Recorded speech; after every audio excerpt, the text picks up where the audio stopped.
नाजरीन, जो आप चौक शहीदा मीरपुर आज़ाद कश्मीर में अवामुन्नास की खुशी की लहर दौड़ती नज़र आ रही है।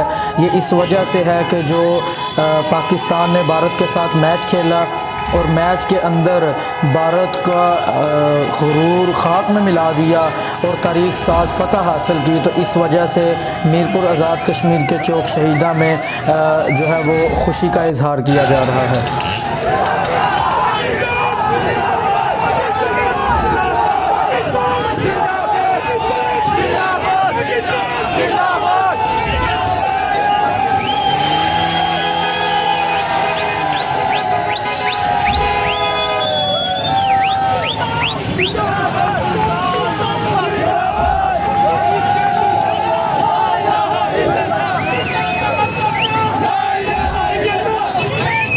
Pakistan!